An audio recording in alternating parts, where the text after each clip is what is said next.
함께 하나님의 말씀 보도록 하겠습니다. 하나님의 말씀은 사무엘상 18장 1절에서 5절 말씀입니다. 사무엘상 18장 1절에서 5절 말씀입니다.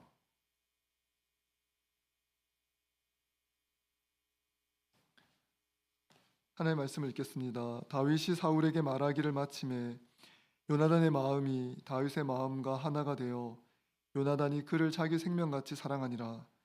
그날의 사울은 다윗을 머무르게 하고 그의 아버지의 집으로 다시 돌아가기를 허락하지 아니하였고, 요나단은 다윗을 자기 생명같이 사랑하여 더불어 언약을 맺었으며, 요나단이 자기가 입었던 겉옷을 벗어 다윗에게 주었고 자기의 군복과 칼과 활과 띠도 그리하였더라. 다윗은 사울이 보내는 곳마다 가서 지혜롭게 행하며 사울이 그를 군대의 장으로 삼았더니 온 백성이 합당히 여겼고 사울의 신하들도 합당히 여겼더라. 아멘. 네, 오늘 저는 함께 영광을 보라는 제목으로 하나님의 말씀을 나누도록 하겠습니다. 네, 반갑습니다. 2025년부터 시광교회를 섬기게 된 강성호 목사라고 합니다. 네,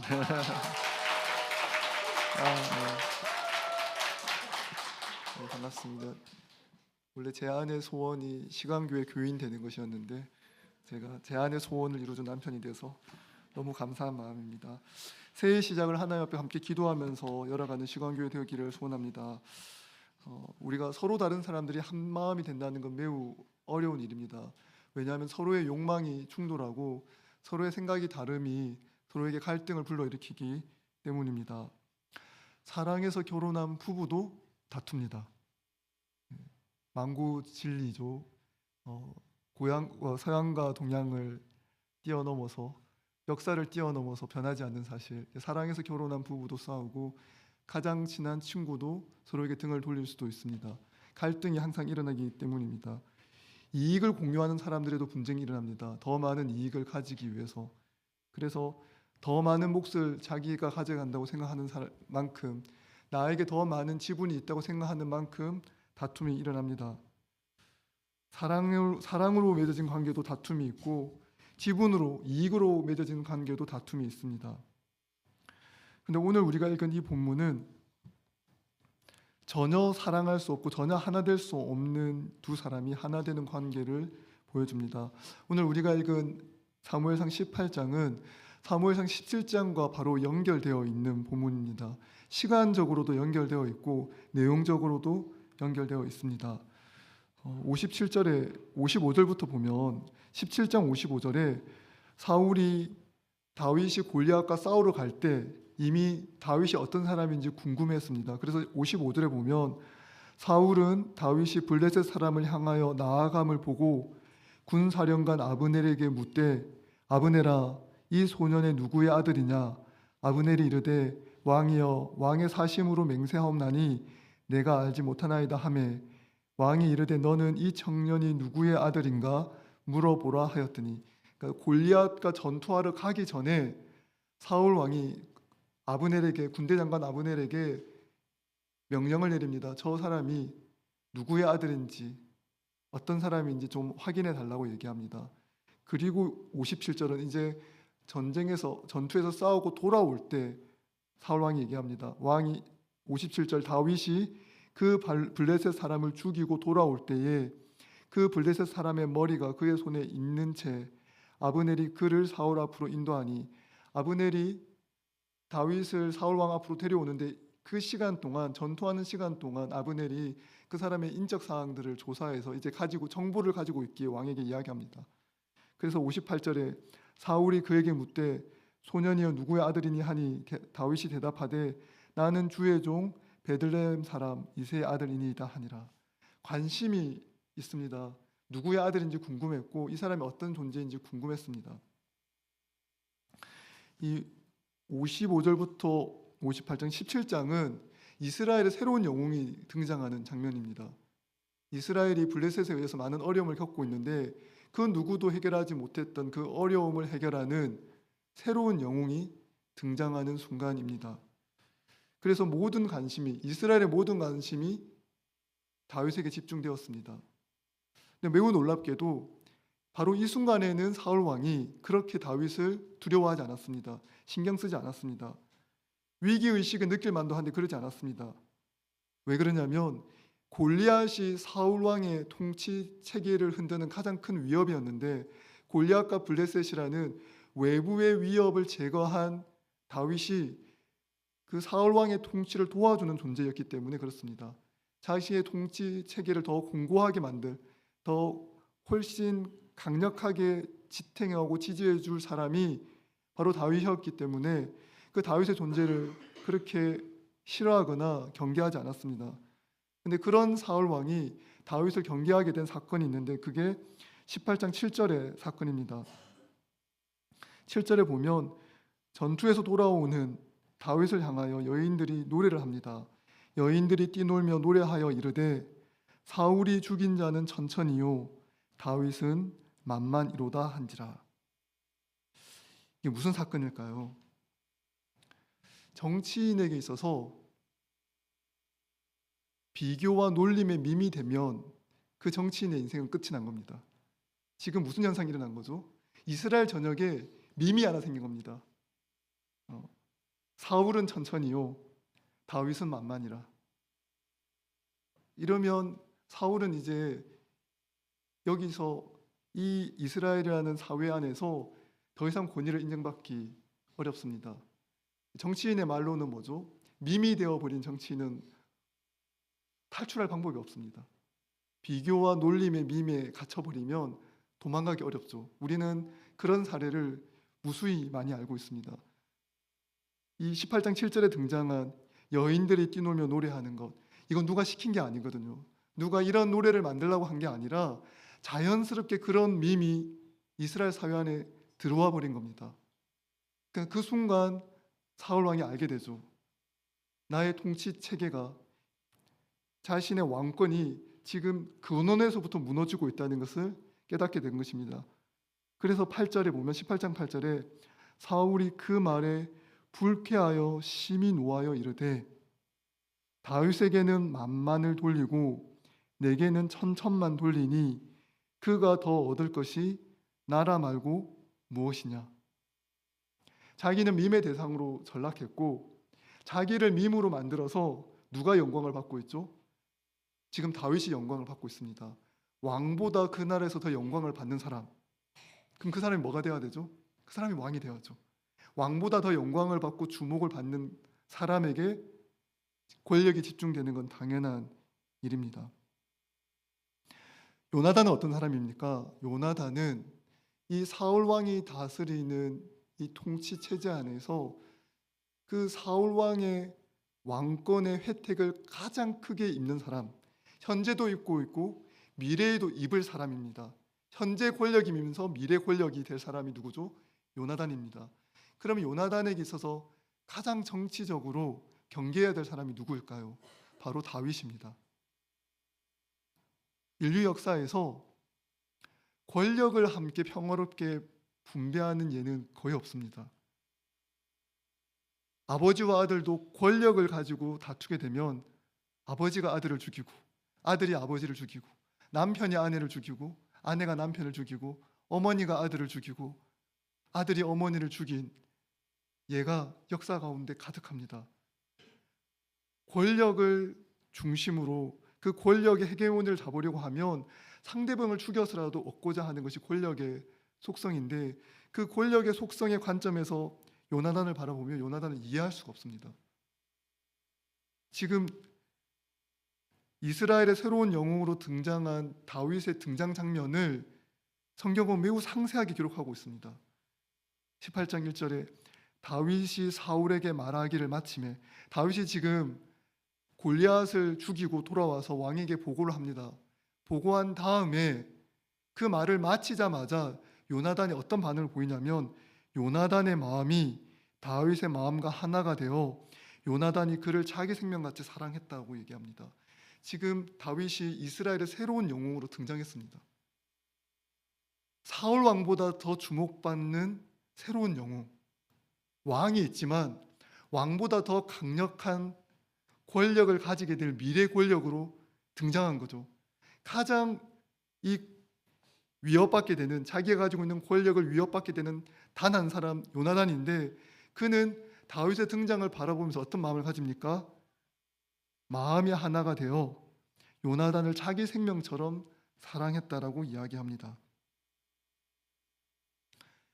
이런 요나단의 모습은 매우 이상한 일이었습니다. 그래서 아버지 사울 왕이 요나단을 꾸짖습니다. 사무엘상 20장 31절에 보면 요나단을 향해서 사울 왕이 이렇게 이야기합니다. 이새의 아들이 땅에 사는 동안에 너와 내 나라가 든든히 서지 못하리라. 이 철없는 거사, 어떻게 그렇게 다윗을 사랑하고 아끼고 그를 위해서 헌신하느냐? 다윗이 관심을 얻고 사람들에게 주목을 받고 사랑을 받으면 너는 왕이 되지 못하고 네가 가진 권력은 빼앗기게 된다라고 이야기하는 거죠. 그래서 이새의 아들이 땅에 사는 동안에는 너와 너의 나라가 든든히 서지 못하리라. 사울 왕의 이 판단은 정치적으로 절대적으로 옳은 말입니다. 한 사람의 새로운 영웅이 등장하면 기존 영웅은 쇠하게 되어 있습니다. 그러니까 미래 권력으로 부각되어야 할 요나단이 이제 사람들의 관심에서 사라지게 되는 것이죠. 그런데 요나단은 그걸 전혀 신경 쓰지 않습니다. 자기의 권력을 잃든 말든 신경 쓰지 않습니다. 어떻게 이런 일이 일어날 수 있을까요? 요나단과 다윗의 공통점을 살펴보면 왜 이런 일이 일어났는지 알 수가 있습니다. 요나단은 다윗을 보자마자 마음이 하나가 되었다고 얘기합니다. 다윗이 자기 생명을 걸고 골리앗을 무찌르려고 일어섰습니다. 다윗이 골리앗과 맞서 싸우려고 했던 이유는 단 하나입니다. 하나님의 영광이 짓밟히고 있고 하나님의 이름이 모욕을 당하고 있는 그 순간 견딜 수가 없어서 내가 살든 죽든 내 목숨을 잃든 말든 상관하지 않고 내 온 존재를 다 들여서 하나님의 살아계심을 증명하리라. 내가 죽어도 좋다. 그러나 하나님의 살아계심만 증명하겠다. 하나님의 영광만 내 인생을 통해서 드러나게 하겠다. 그 마음으로 일어섰습니다. 하나님께서 다윗의 육체적인 능력, 신체적인 능력을 사용하여서 골리앗을 향하여 승리를 거두게 하신 것이 아니라 그가 하나님을 바라보고 그 영광을 위하여 일어섰을 때 그를 사용하여서 승리를 얻게 주셨습니다. 근데 동일한 사건이 요나단에게도 있었습니다. 사무엘상 14장 6절에 보면 요나단이 블레셋 군대가 이스라엘을 다 보유하고 있을 때, 그래서 아무런 희망이 없어서 군인 600명만 남아서 죽기만을 기다리고 있던 그때에 요나단이 자기 무기를 든 소년하고 일어서서 블레셋 진영에 건너갑니다. 단 2명의 군인과 수만 명의 전투는 싸워서 승리할 수가 없습니다. 그럼에도 불구하고 요나단은 일어서서 맞서 싸우려고 합니다. 14장 6절에 이렇게 되어 있습니다. 요나단이 자기 무기를 든 소년에게 이르되 우리가 이 할례 받지 않은 자들에게로 건너가자. 여호와께서 우리를 위하여 일하실까 하노라. 여호와의 구원은 사람의 많고 적음에 달리지 아니하였느니라. 여호와 하나님이 살아계시고 하나님께서 온 우주를 다스리시는데 이스라엘 사람 그 누구도 하나님의 힘을, 하나님의 능력을 의지하지 않습니다. 하나님의 능력보다는 블레셋 군대의 강력함을 더 두려워합니다. 그래서 싸워보지도 않고 이미 다 졌다고 생각하는 거죠. 그러나 요나단은 그 사실을 견디기가 힘든 겁니다. 모두가 낭망하고 낙심하고 있는 것. 그래서 몇 날 며칠을 고민하다가 내가 죽든 살든 상관하지 않고 이 싸움이 승리하든지 실패하든지 상관하지 않고 끝까지 내가 가진 모든 것을 다 던져서 하나님의 살아계심을 증명하겠다. 그 마음으로 일어선 것입니다. 그래서 14장 6절의 말씀처럼 우리가 이 할례 받지 않은 자들에게로 건너가자. 여호와께서 우리를 위하여 일하실까 하노라. 여호와의 구원은 사람이 많고 적음에 달리지 아니하였느니라. 다윗도 똑같은 말을 합니다. 골리앗과 맞서 싸울 때 사무엘상 17장 44절에 보면 이렇게 합니다. 먼저 블레셋 사람 골리앗이 다윗에게 이렇게 얘기하죠. 블레셋 사람이 또 다윗에게 이르되 내게로 오라. 내가 내 살을 공중의 새들과 들짐승들에게 주리라 하는지라. 다윗이 블레셋 사람에게 이르되 너는 칼과 창과 단창으로 내게 나아오거니와 나는 만군의 여호와의 이름 곧 내가 모욕하는 이스라엘 군대의 하나님의 이름으로 내게 나아가노라. 오늘 여호와께서 너를 내 손에 넘기시리니 내가 너를 쳐서 내 목을 베고 블레셋 군대의 시체를 오늘 공중에 세워 땅의 들짐승에게 주어 온 땅으로 이스라엘의 하나님이 계신 줄을 알게 하겠고 또 여호와의 구원하심이 칼과 창에 있지 아니함을 우리에게 알게 하리라. 전쟁은 여호와께 속한 것인즉 그가 너희를 우리 손에 넘기시리라. 이렇게 이야기합니다. 두 사람 다 주목하고 있는 것이 있습니다. 무엇이죠? 하나님의 영광입니다. 하나님의 살아계심입니다. 자신의 능력과 자신의 힘을 의지하는 것이 아니라 하나님의 살아계심을 주목합니다. 두 사람 모두, 다윗과 요나단 모두 하나님의 영광을 바라보았습니다. 영광이라는 말은 구약 히브리어로 카봇이라는 단어입니다. 이 카봇의 의원은 무겁다라는 겁니다. 우리나라 말에는 이 무겁다라는 말이 잘 쓰이고 있는데요. 우리가 누군가를 중요하게 여길 때 무거울 중자를 여깁니다. 우리가 어떤 사람을 가볍게 여긴다. 그 존재를 가볍게 여기면 중요하게 생각하지 않는 것이죠. 그러니까 어떤 사람을 영광스럽게 하는 건 그 사람을 중요하게 여기면 그 사람이 영광스러워집니다. 남편의 영광은 무엇일까요? 한 사람의 남편이 된다는 건 그를 남편으로 부르는 존재가 있기 때문에 가능한 일이죠. 그러니까 아내가 남편을 기뻐하고 사랑하고 남편을 존중하면 남편이 영광을 얻습니다. 아내의 영광은 무엇일까요? 아내의 영광은 그 아내의 남편이 아내를 기뻐하고 즐거워하고 아내를 존중하고 사랑하면 아내가 영광을 얻습니다. 그 남편과 아내의 어떠함과 상관없이 영광을 얻습니다. 근데 우리 남편과 아내는 부족함이 있습니다. 연약함이 있습니다. 그래서 실제 모습은 별로 영광스럽지 않는데 상대가 나를 존중해주면 영광을 얻습니다. 하나님의 영광은 조금 다릅니다. 하나님의 영광은 우리가 존중해 주어서 하나님께서 영광을 더 받는 것이 아니라 하나님은 이미 영광스러우십니다. 하나님은 이미 영광스럽고 무한한 영광과 빛을 가지고 있습니다. 그걸 우리가 존중하고 인정하는 것이죠. 사랑하고 존중하고 인정하는 것만큼 우리 삶을 통해서 하나님의 영광이 드러나게 될 것입니다. 그래서 하나님의 영광은 우리와 상관없이 찬란하게 빛나고 있습니다. 그러나 나의 삶을 통해서, 내 존재를 통해서 우리가 하나님을 인정하고 하나님을 존중하고 하나님을 무겁게 인식하고 살아가면 우리의 삶을 통해서 하나님의 영광이 드러납니다. 이스라엘이 제사장의 나라로 온 열방 가운데 하나님의 영광을 드러낼 존재로 부름을 받았습니다. 그런데 블레셋이라는 그 한계에 부딪히자 도전에 직면하자 이스라엘 사람들이 하나님의 영광을 바라보지 않습니다. 블레셋이 가지고 있는 무력, 그 무력이 하나님보다 더 강력하다 생각해서 하나님의 영광을 바라보는 것이 아니라 블레셋 군대의 무력, 힘만 바라보게 되는 것입니다. 그 순간 이스라엘 백성들에게 있어서 하나님의 영광은 사라진 것 같습니다. 그러니까 하나님의 영광은 찬란하게 빛이 나고 있는데 이스라엘 백성들이 그것을 감추고 있는 것입니다.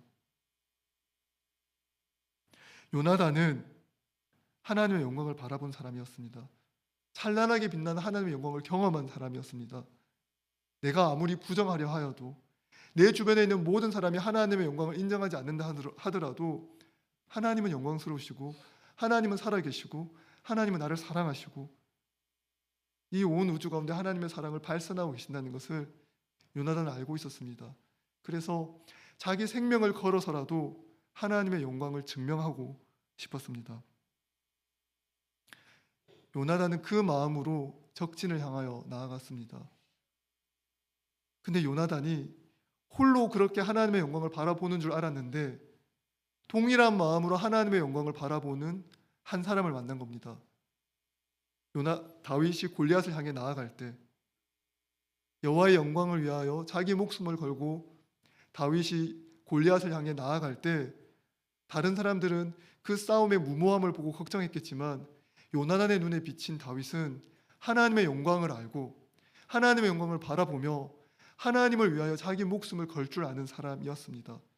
그래서 요나단의 마음 가운데 다윗을 향한 기쁨, 함께 하나님의 영광을 바라보는 동력자를 만난 기쁨으로 요나단의 마음이 가득하게 됩니다. 그게 어디서 나타났느냐? 사무엘상 18장 1절입니다. 다윗이 사울왕에게 말을 마치자마자 요나단의 마음이 다윗의 마음과 하나가 되어 요나단이 자기 목숨처럼 다윗을 사랑하게 되었습니다. 요나단은 자기 생명처럼 다윗을 사랑해서 언약을 맺었고 자기가 입었던 겉옷, 군복, 칼과 활과 띠도 다 주었습니다. 자기가 누렸던 이스라엘 왕자로서 누렸던 권위, 사회적 영광 다 포기할 수 있습니다. 내가 왕이 되지 않아도 상관없습니다. 내가 이스라엘에서 왕의 지위를 가지지 않아도 상관없습니다. 나와 같은 마음으로 하나님을 사랑하고 하나님을 기뻐하고 하나님의 영광을 일어설 동역자를 만난 기쁨으로 충분하기 때문입니다. 그러면 포기할 수 있습니다. 아버지 사울 왕은 요나단을 이해할 수 없습니다. 꾸짖습니다. 이 철없는 것아, 저 다윗을 죽이면, 다윗을 권력에서 멀어지게 하면 네가 권력을 얻고 영광을 얻는데 왜 영광을 얻는 길을 포기하고 이새의 아들 다윗에게 영광을 돌리느냐? 이해할 수 없는 것이죠. 사울 왕의 입장에서는 아들 요나단이 이해가 되지 않습니다. 사랑하는 성도 여러분, 이 세상을 살아가면서 우리는 사울 왕처럼 사는 것이 훨씬 쉽다는 걸 알게 됩니다. 요나단처럼 사는 것이 어렵습니다. 다윗처럼 사는 것이 어렵습니다. 눈앞에 보이는 힘, 눈앞에 우리 삶을 흔드는 더 강력한 힘이 우리 눈에 보이지 하나님의 영광은 잘 보이지 않습니다. 눈앞에 블레셋 군대는 눈앞에 보입니다. 내가 얻을 권력과 영광도 눈앞에 보입니다. 내가 얼마나 사람들로부터 인정을 받는가, 내 욕망을 얼마나 구현하는가, 사람들로부터 얼마나 칭찬을 받는가, 그런 건 눈에 보입니다. 그러나 하나님의 영광, 하나님의 인정, 하나님을 사랑하고 하나님을 영화롭게 하는 일의 가치는 눈에 잘 보이지 않습니다.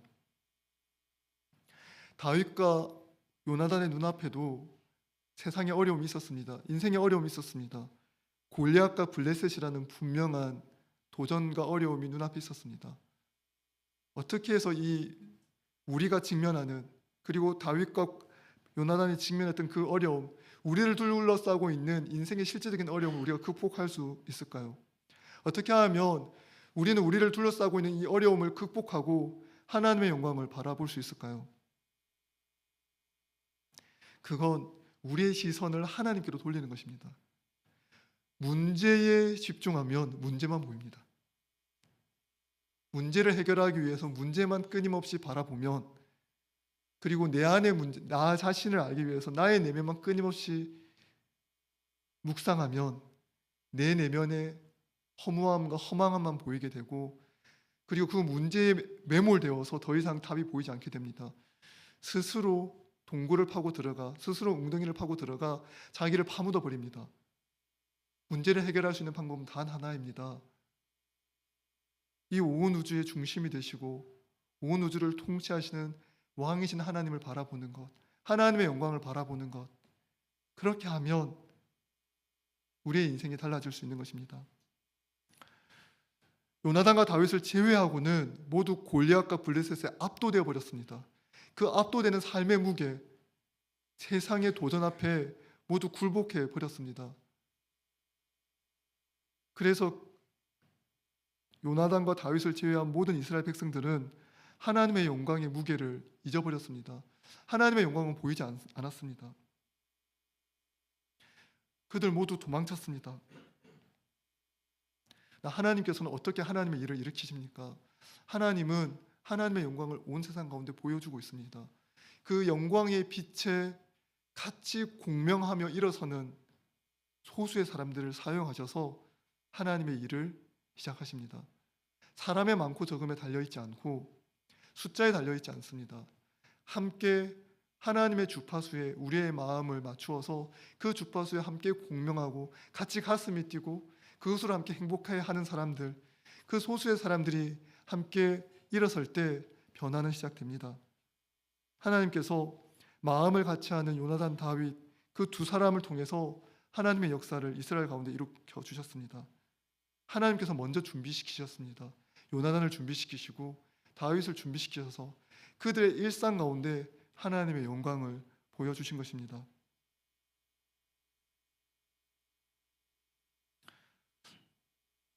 하나님께서는 자신의 마음과 공명을 일으킬 사람들을 찾고 있습니다.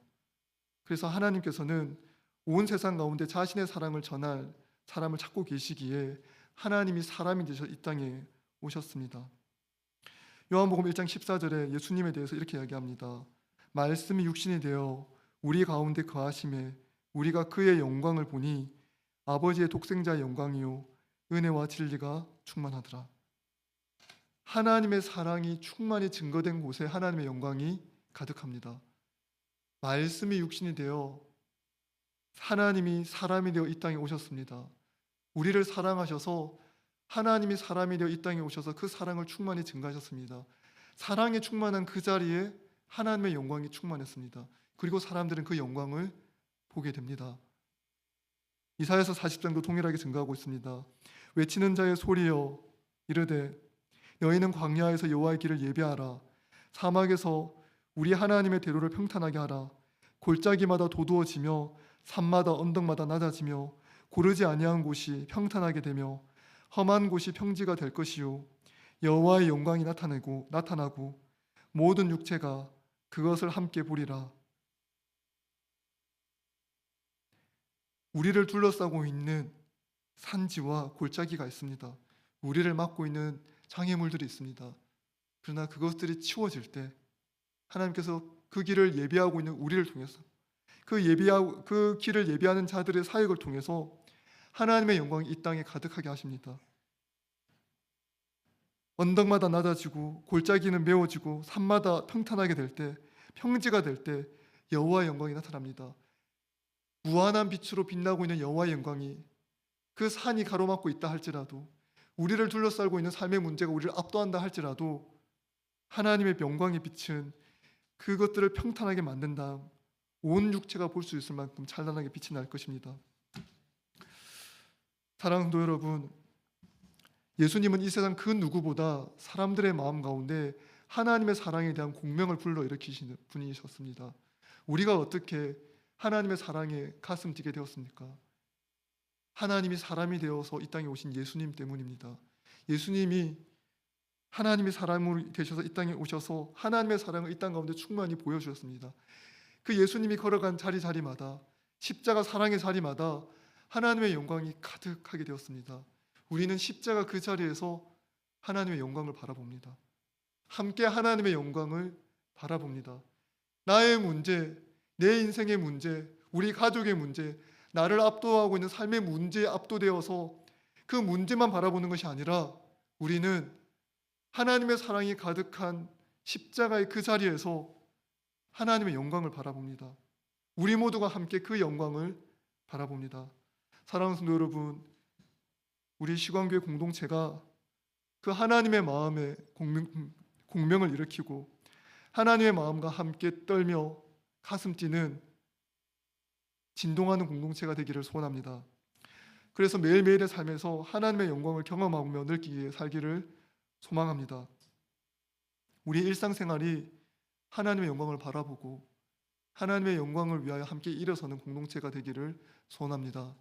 내 옆에 한 사람이 하나님의 영광을 위해서 헌신할 때 그 동역자를 바라보는 기쁨으로 내가 다시 회복되고, 시광교회 모든 성도들이 하나님의 영광을 함께 바라봄으로 우리 마음이 가슴 뛰게 되어서 요나단의 마음이 다윗을 바라봄으로 마음이 하나가 되어 그를 자기 목숨처럼, 자기 몸처럼 사랑하게 된 것처럼 우리 모두가 하나님의 영광을 함께 바라보고 한 마음 한 뜻이 되고 서로 사랑으로 하나 되는 공동체가 되기를 소원합니다.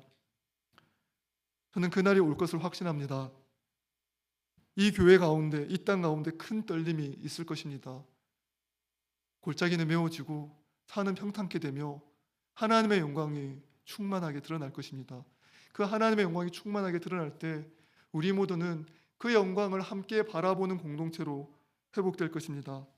다윗과 요나단은 하나님의 영광을 위해서 살아가는 사람이었고, 하나님께서 온 우주의 통치자이며 왕이신 것을 현실 속에서 자기의 일상의 삶의 자리에서 믿고 살아간 사람이었습니다.